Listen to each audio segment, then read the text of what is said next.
in our closing session here, what we had in mind was, I wasn't able to sit in on every session, but even the short times I was able to sit in, I derived a bunch of themes that were very consistent with some of the things that I think might be useful to highlight as kind of a summary of some issues. And then I want to stop after I raise some of those themes and see if you have any questions or comments to add as we pull things together.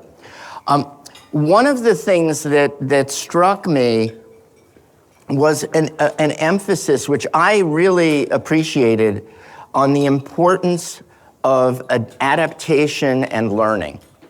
The idea that we sometimes think about the issues we're grappling with as static. And we think of ourselves as individuals as static.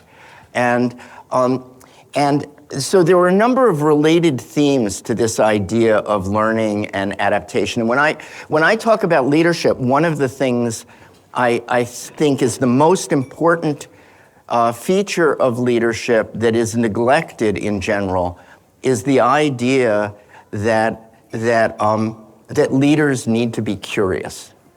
That if you really want to be solving real problems, you've got to acknowledge you probably don't have the right answer, and you may not even have the right lens on the problem to begin with. So your goal is not to be proven right. Your goal is to really understand and adapt. Now, part of that is, and this came up as a theme as well, is the importance of how we think about failure. That, one of the early pieces of research I did was on the importance of not just accepting or adapting to failure, but actually encouraging the kind of failure from which we can learn. It's something that I called intelligent failure. A failure where you knew it was wrong to begin with is just dumb. A failure where it occurred only because you were lazy is not something you're going to learn from, really. What you want to do is the equivalent of scientific experimentation. It's things you don't already know the answer to, but it's important, so what we've got to do is try to grapple with it. And if it's complicated enough, we know we're probably going to get it wrong at least a few times in the beginning. But if we're better at learning than our competitors are, we've got a real competitive advantage. We don't have to be smarter to begin with, but if we're a faster learner, we're probably going to end up in a better space. And I liked the theme that came up, which is it's not only about recognizing that the absence of failure is a problem. It means we're not pushing the edge of the envelope enough. If we succeed 100% of the time, we're just playing it safe. If we're not failing some, we're sitting back too far. And so one of the things that happens with that is you become more resilient over time, because, as is sometimes said, failure is not the destiny, failure is part of the process. And if you can recognize that, it doesn't mean I'm a failure, it means I'm resilient enough to be able to grapple with failure, learn from it, and eventually either succeed, or one of the things I learned is that actually this thing is impossible and we need to take another route. That's also a successful outcome.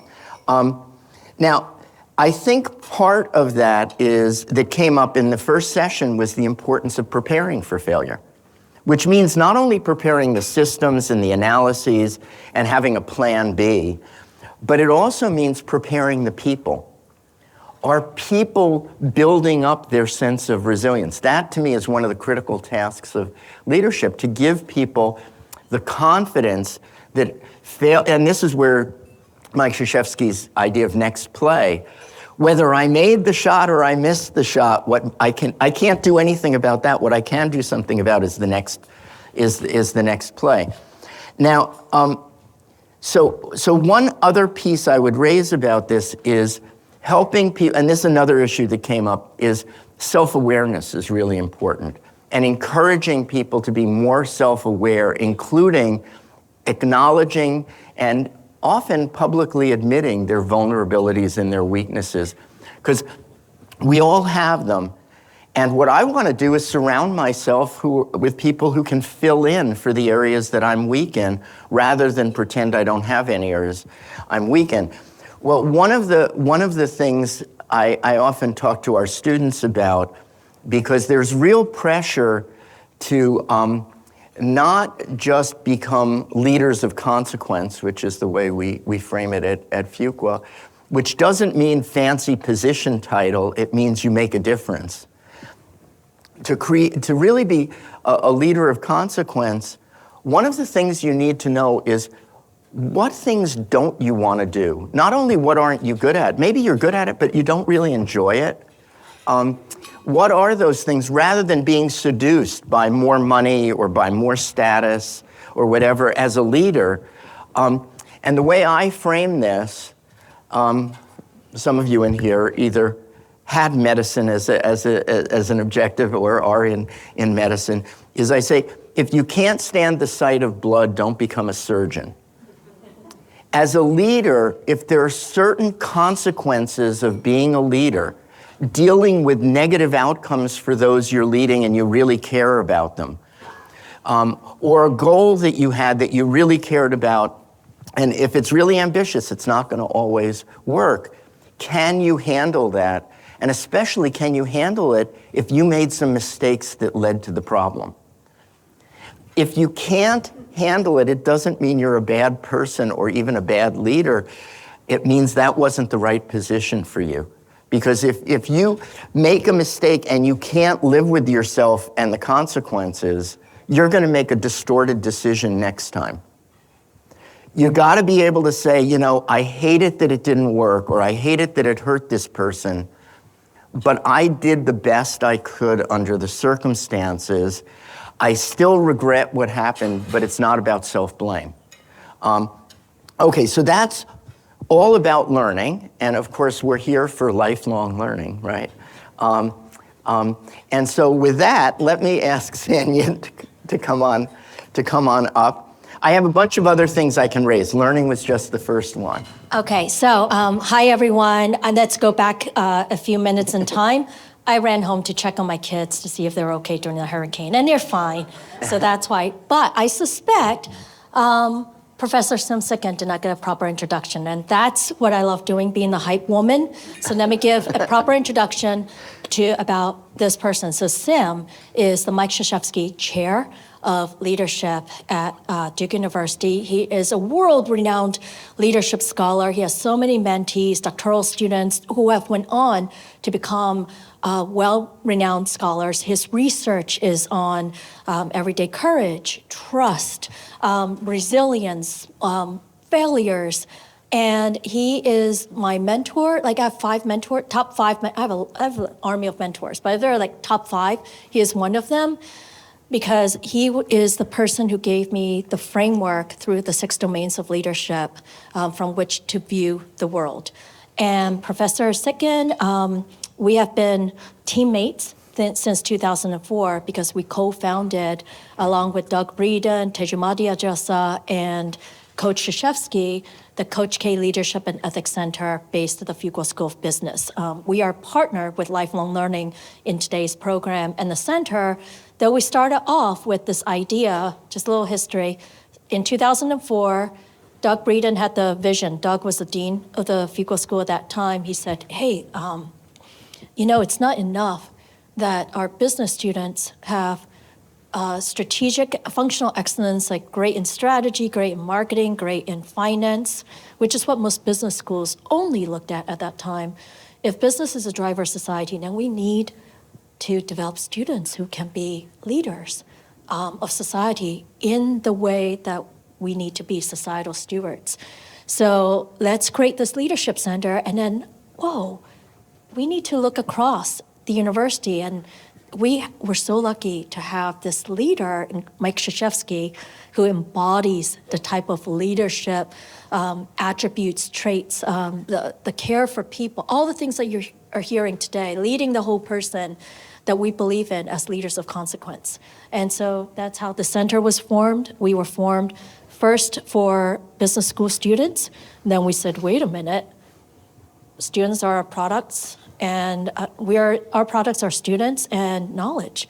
So for our products, we need to go out to leaders like you and get a sense of what's happening in the world that we need to develop our students towards.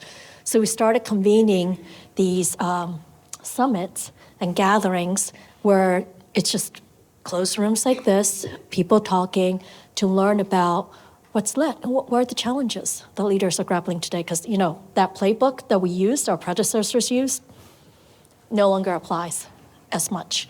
So those are two, and then we started partnering with the rest of the university. I have Pete Banyas. I saw Pete here.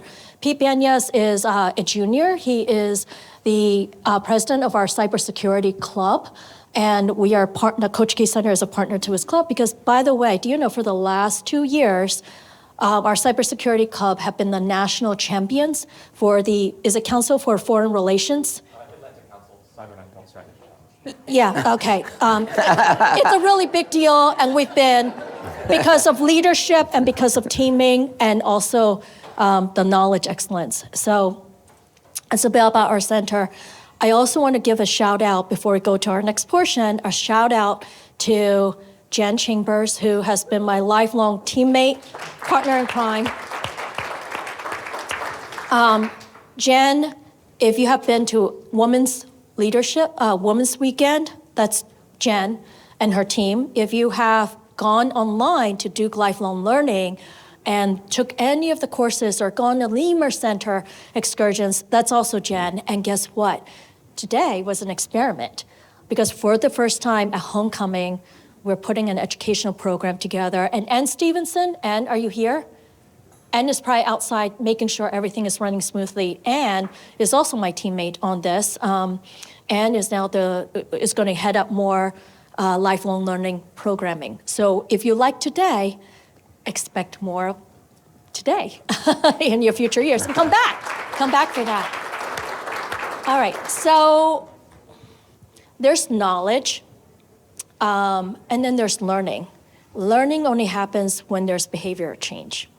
And so there's not going to be behavior change unless there's reflection. So here's what we're going to do today. You're going to learn from each other and talk amongst yourselves. So you have been here all morning.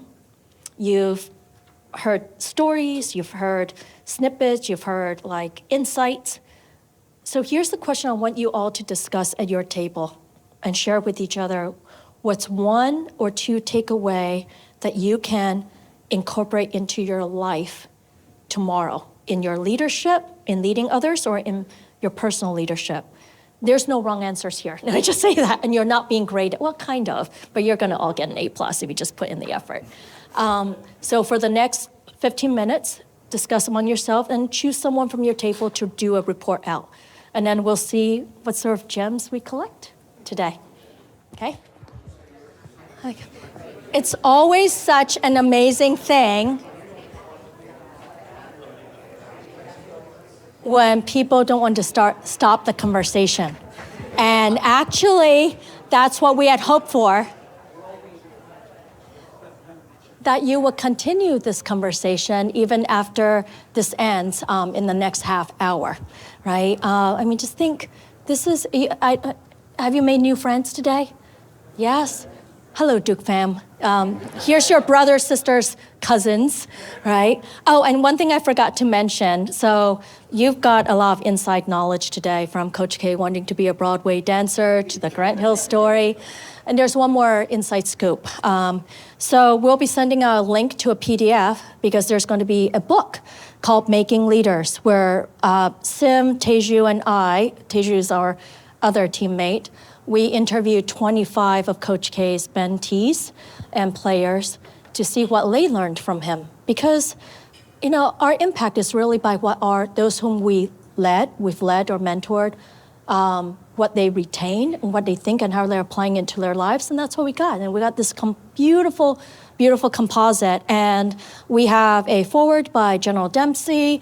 The Shane Battier chapter is in there. And inside, because this is just one chapter, and it's labeled "For Your Eyes Only." So you're really getting a lot of the inside scoop. So be on the watch out for that, and be on the watch out for that book. We're going to give additional copy of it to every single undergrad student, MBA student, but then we'll hope to make it available for the print copy available for general consumption. Okay, so I'm just going to randomly call on tables, and there should be a spokesperson, and then Sim, I will ask you to summarize what you heard on the spot. Okay. He's a professor, he can totally do it. So who wants to be a spokesperson here? All right. All right. So just stand down, but just Sure. take away. All right. Alexandra Miller Clark, 1994. Our group, it was so nice to meet all of these women. And one of the points that we are taking away is the importance of walking with each other. And one of us didn't like the word networking, but we are starting our own little email group that we're calling it Duke Leadership Sisters. And we're going to continue to check in with each other, ask questions, or whatever.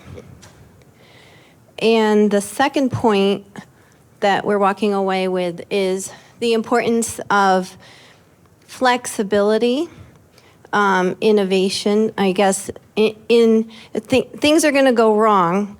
Can you pivot? Can you adapt? Can you be flexible? And I can say, as a psychologist, that flexibility is the answer to a lot of problems. Yeah. And I love your point earlier about the Athenian principles of courage and inquisitiveness. So thank you for that. Pete, okay. Are you the youngest person in the room? Possibly. All right, Pete. Don't worry, I'll be 20 in like 15 days. It'll be okay.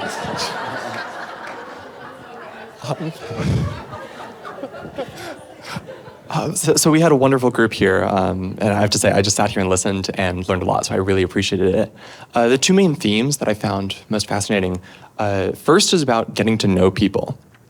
As a leader, you have to make a lot of decisions that impact people's lives, and if you take the time in advance to figure out what their personal circumstances are, that's going to implicitly inform the choices that you make so that you're already accommodating them without even needing to take the extra step to pivot your plans later after the fact.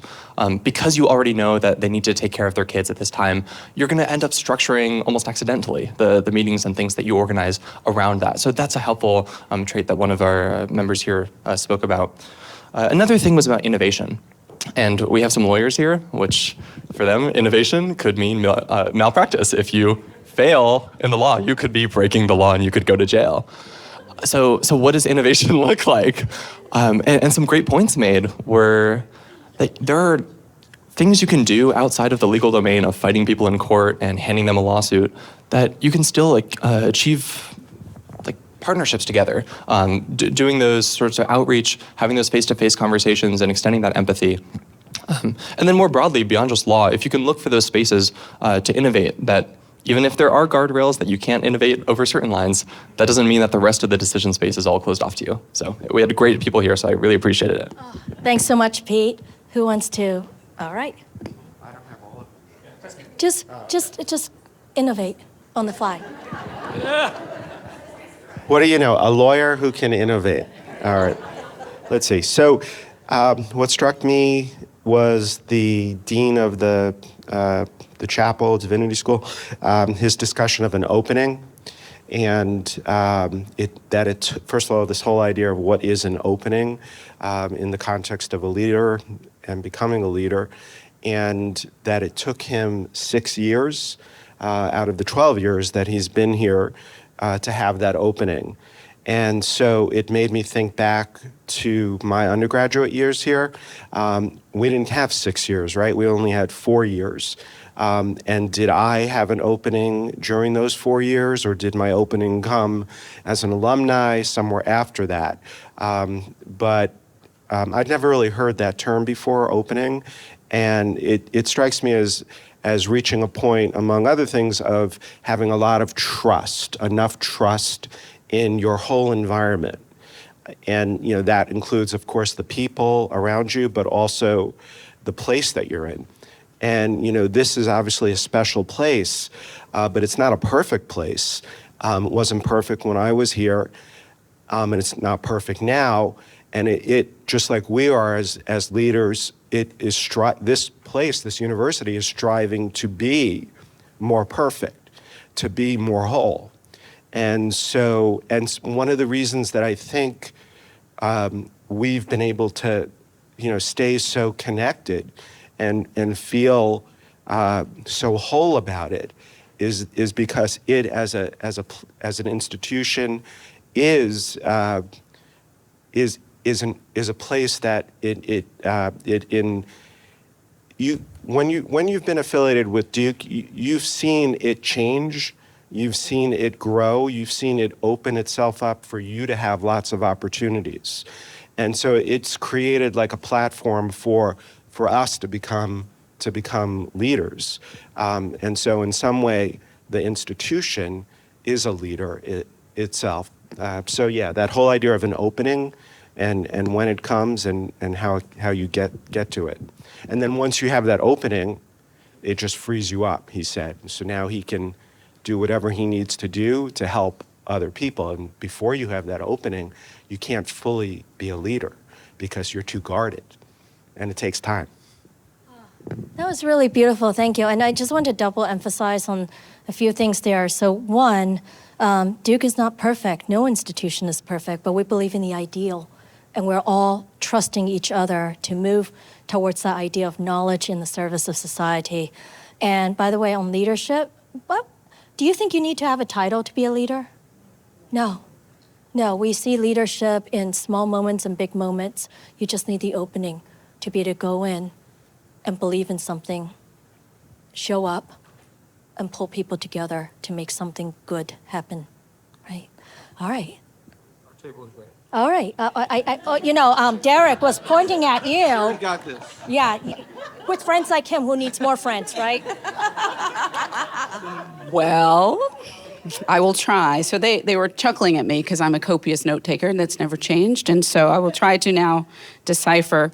The interesting thing is that, I am Sherry Rankin. I'm class of 93. Anything else?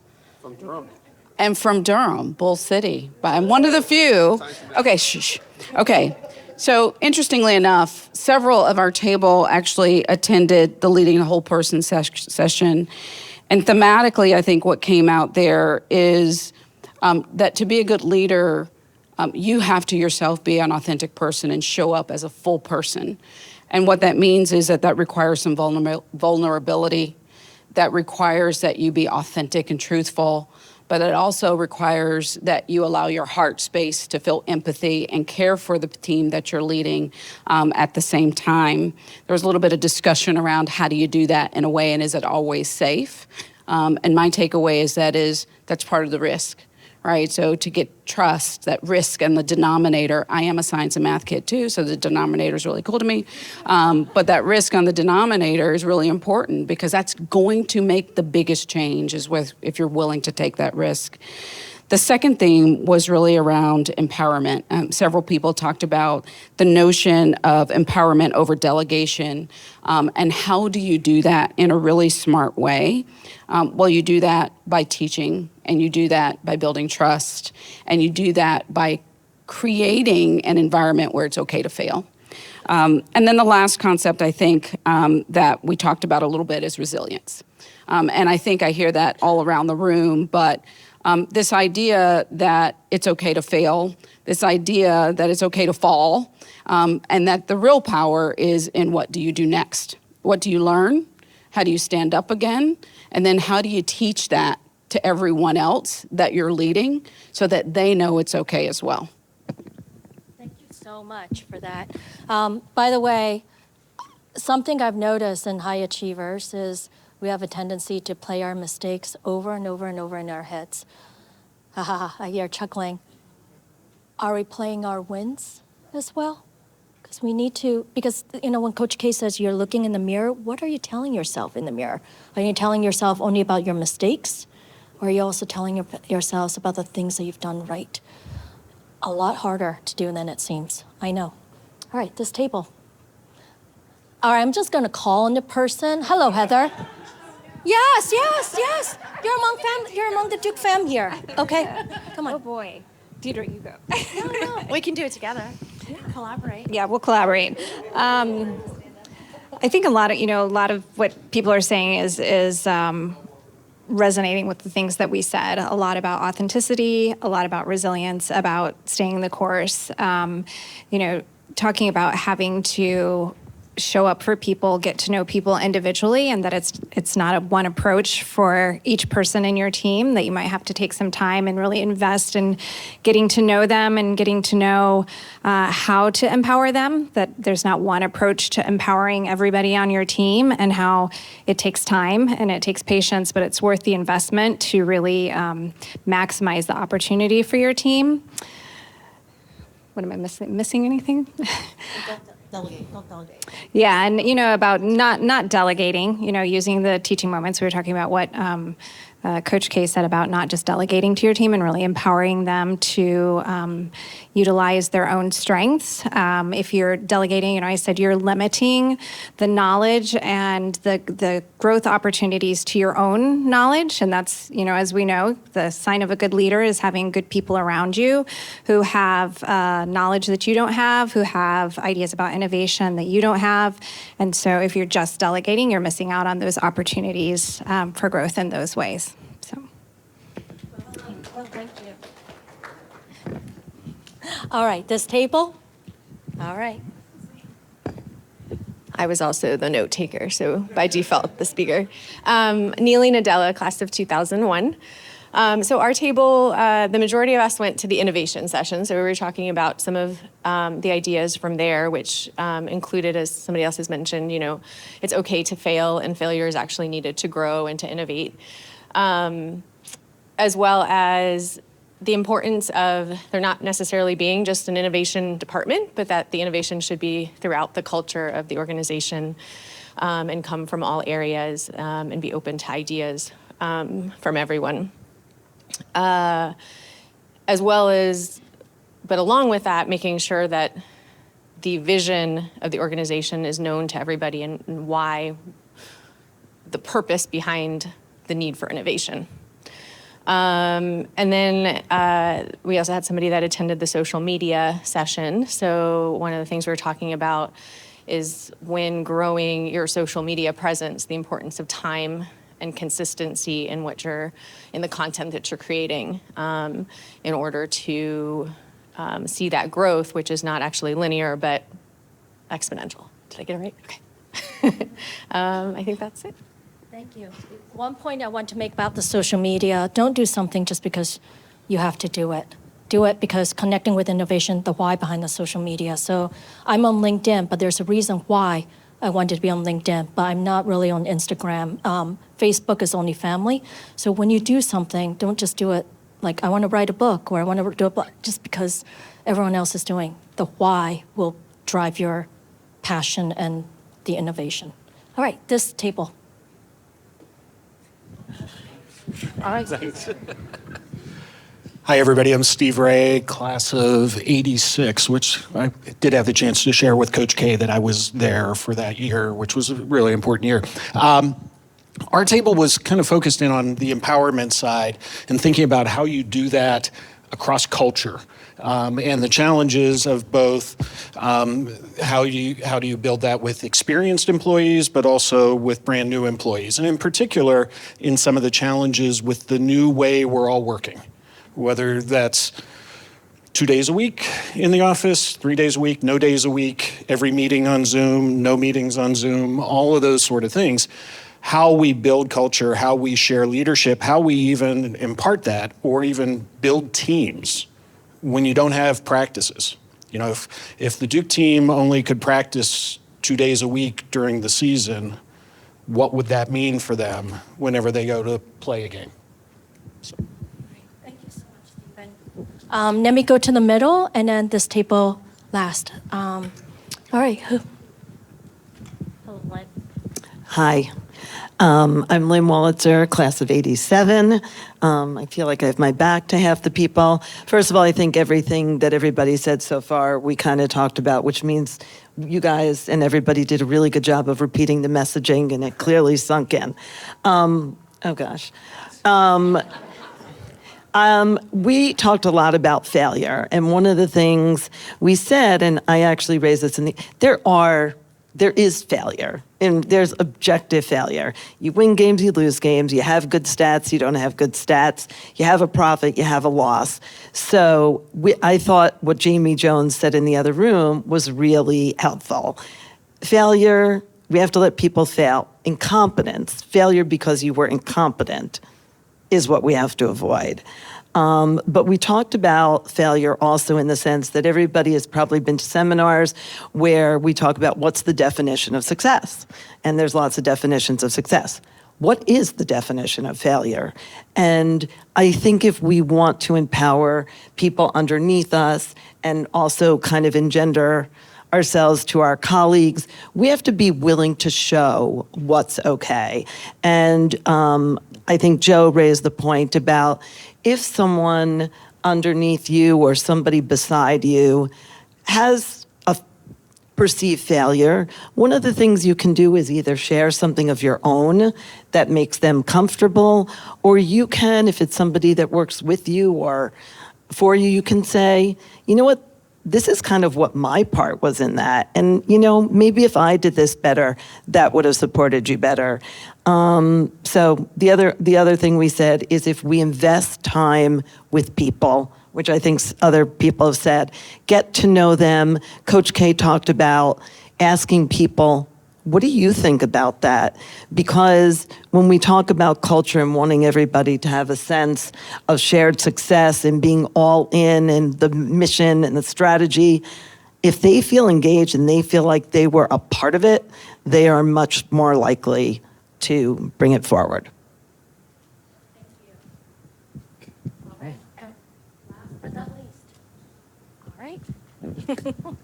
Suzette? Good afternoon, everyone. Suzette Mead, class of 2006. And I would like to start the share out by actually just some behaviors that I observed from this wonderful group of alumni that I had a chance to speak with. One of them was really modeling the way on vulnerability. Right, so within this group, someone shared that there was a new skill that they picked up today that they were going to be taking back to their business and implementing. And it took a lot of courage in a group where oftentimes we're probably in a room of know-it-alls, where we're more likely to say what we know than what we don't know. And I thought that was a really beautiful thing that the person shared that. Another one was just openness. So openness around feedback. How they perceive that they are communicating with an intergenerational team, and yet how it's also what's the impact and how it's being received. And now their willingness to change or to rethink what they're going to do with that new information. And so I thought that openness was really beautiful. The third one is commitment, and the commitment to bridging the gap between reflection and action. And so there was a reflection on some feedback that was received and how that will then encourage the behavior that they were doing that they felt risky about in the beginning, but now that they've received that positive reinforcement will essentially be something that they put into practice more so. And the other was around, the preparation for failure and thinking about the journey and how do we actually make sure that the preparation then also meets that opportunity. So I think that there were just a lot of wonderful conversations that happened at this table, but there's also a great amount of modeling behavior already that I think is going to move us forward in terms of leadership. So intergenerational conversations, vulnerability, openness, commitment, and bridging that action and reflection gap are some things that we covered at our conversation. Oh my gosh. So have you noticed that even though you all heard very similar things today, you built off of that and took it in your own direction? It's like you're all Grant Hill touching that ball, and then like, this is what happens. And then look at the treasure trove of learning. So imagine how much more treasure trove of learning if we have the courage and the openness and the vulnerability to share with each other and to ask each other for help and for each other's learnings. That's today, right? So Sam, you will take all of this and you launch us off with learning, but I suspect you can frame it up in frameworks, so be prepared to take notes. I've got a mic. And then you'll Is my mic? and you'll my close it off. mic's on. Okay, so obviously there was a lot of information that we just shared. I did see a couple of threads or themes that we could pull through. Let me start with the individual as a leader. And this is something that when you talked about authenticity and some other related issues, the thing that it made me think of is something Mike Krzyzewski talks about in terms of, he's asked, how, you have all these players that were the best player in not only their state, but their region. How do you deal with all those big egos in a room and you want them to leave their ego out so that they can be a team? And his answer is, the last thing I want is for them to leave their ego outside the room. What I want is for the team to be part of their ego. So in other words, if you have enough confidence in yourself, you can be your authentic self without making it about you.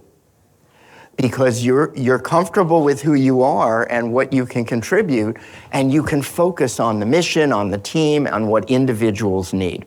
So that's the first point about being strong enough as an individual to bring that ego, but have it be part of the team. The second is, and this came up in a variety of ways, is to make it not about the leader as an individual. I like to say leadership is a team sport. It's not an individual sport. Nobody leads effectively alone. And one theme that came up in a number of places was the importance of community. In the United States and Western societies in general, we tend to focus on the individual and leadership as being an individual. When we teach about leadership, we start, because we're in the US, we start with the individual as a leader, and then we build out. When I've done that in other parts of the world that are more communal, people, they get it, but it's a little puzzling until you get to the collective and the role of the leader in the collective, and then they go, oh, okay, that all makes sense. And so what I started doing was starting with the collective when I'm in those parts of the world, and then building toward the individual. So the idea of walking together and really supporting each other, being more collaborative as a leader, not making it about you, your vision, your agenda, but really making it our vision, our agenda, either by me persuading you, or as was raised, even better, by me listening and integrating and synthesizing. Now, that also connects to another thread that I heard in a number of sessions and to just now, is the importance of really connecting with and getting to know your people. And that's not, by the way we look at leadership is it's not just a top-down thing. It's about our definition is exercising influence over others in the pursuit of a goal. I can exercise influence up in the pursuit of a goal. I can exercise influence laterally or out in pursuit of a goal. If I'm thinking now about my boss, people think faculty don't have a boss, I know, but do I truly understand what they're trying to achieve and what their concerns are, such that I can influence them based on my deep understanding of them as a person, as a professional, and what they're trying to achieve? Earlier, I mentioned that I think one of the things that we don't emphasize enough in leadership, and I was really thrilled that it was emphasized today, is the importance of curiosity and learning as a leader. The other thing that I think is really underemphasized, and I'm thrilled that it's been emphasized so much today, is the importance of really understanding the people you're trying to lead. Not making them conform to your stereotype of them, but really understanding what they need and then being adaptive enough as a leader to lead them in a way that makes sense for who they are, whether it's an individual or a group. And so that's a second part of moving from the individual to the leader as being part of a bigger community. The last piece of this moving it from the leader to the influence on followers and others you're trying to influence is I'm going to take a slightly I know it's heresy to say I might disagree with Mike Krzyzewski about something, but my experience, no, it's okay. My experience is when I've disagreed with him, he usually ends up saying I'm right. And I know we're recording this, so maybe he'll see this at some point. But I love his point about empowering versus delegating. However, here's where I disagree. I think you want to do both. I think I want to give you the freedom and the wherewithal to really spread your wings and do it your way, not necessarily my way. That's the empowerment part. The delegating part, so empowerment is more about the follower. The delegating part is about the leader. Am I really letting go of those things and giving it to you and saying it's yours? I think it's the combination of empowerment and delegation that's really so powerful. I'm making you feel empowered, and I'm willing to let go of some things by delegating them. Now, this also relates to something Marty's not here now, but Marty Dempsey had in his first book that I thought was really a powerful idea. In today's world, the only way to realistically exercise control is to give up control. If you think you can control every piece of what's critical to your success or to achieve your goals, you're delusional. You can't. The only way we can do it is together as a community, not with the leader sort of pulling all the strings. You don't have that many fingers that you can pull all the strings, even if you wanted to.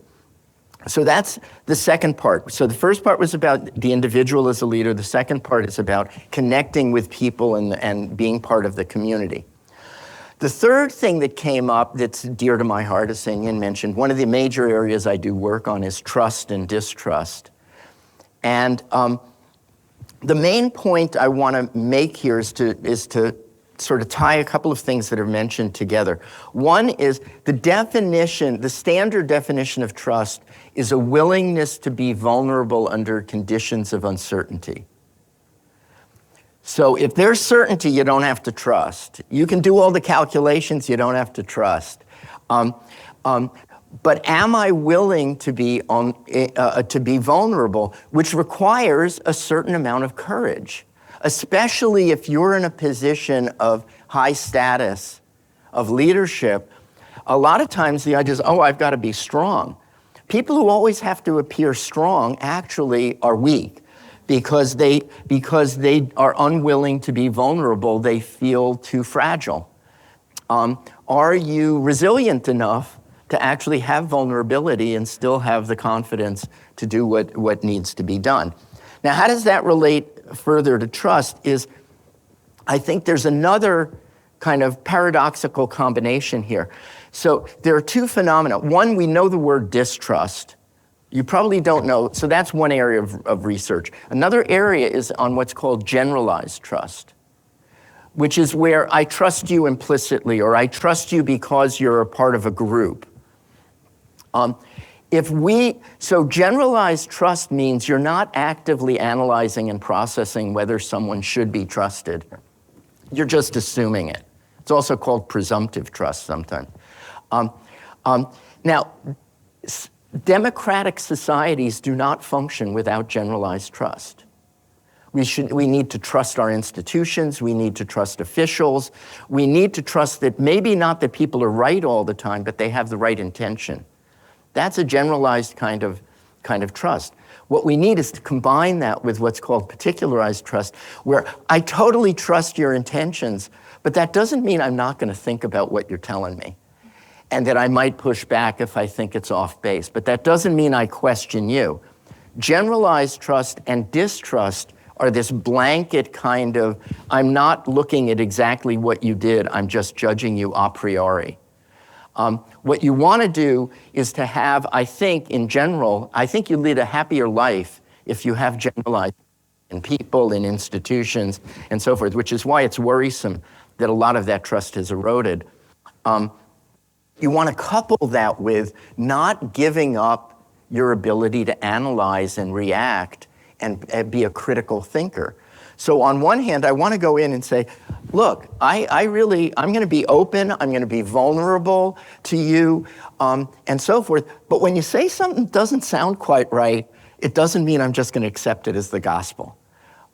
It's that combination again of, yeah, it's general, but I'm also going to look at the particulars. Now, the last point that I heard that I want to elaborate on a little bit is when we were talking about Duke as a platform. And one of the themes that kept coming up to me was the notion of control. How much control do I exercise? How much direction and guidance do I give?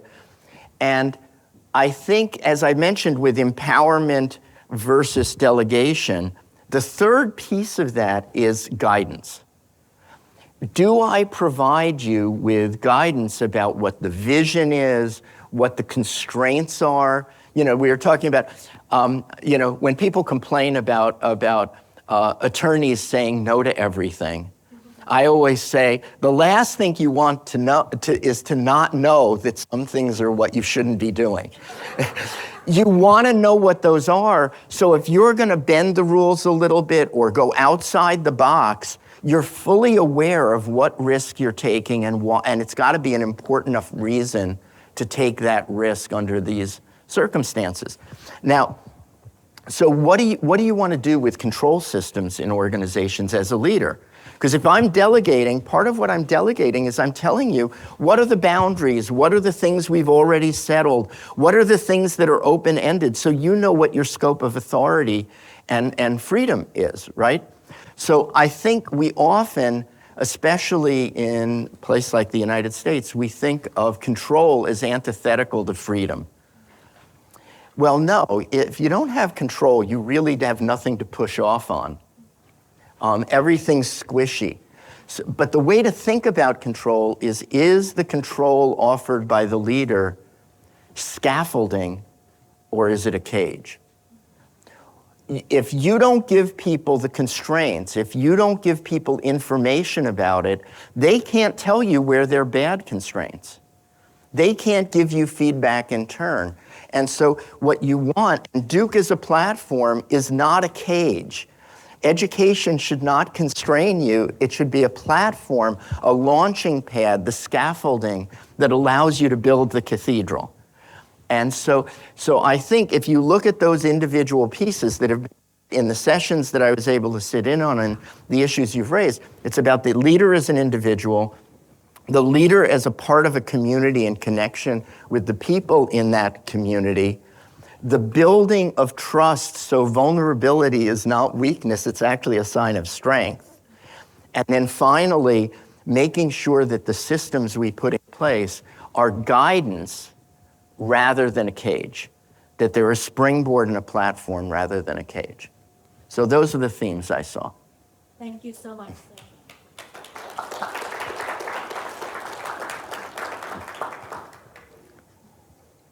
I told you to expect a master class. This is what I get to learn from every single day. Best job in the world. Jennifer, are there any parting words you have for the group? Or Ann Stevenson, do you have any parting words? The group before we disperse them? Besides, happy birthday, Duke. I'll just take a moment to thank everyone in the room for sharing an interest in this topic and coming to support it and coming back to Duke. I know it's a very busy weekend for everyone and traveling here. It just takes a lot of time to commit to something like this. So I really appreciate you taking the time to do that for yourself and for coming here to help everyone else also benefit from your presence and learn from you. I think Sanyan already shared with you the book that we're going to offer, the 2 chapters. So please, take advantage of that. We'll give recordings of all the sessions. Those will be links for you to watch the sessions afterwards if you want to digest even further. But other than that, I would just love to thank my team, Jen Chambers. Let's see. Joe Supernall. Is Joe Supernall still here? Yes. Wonderful.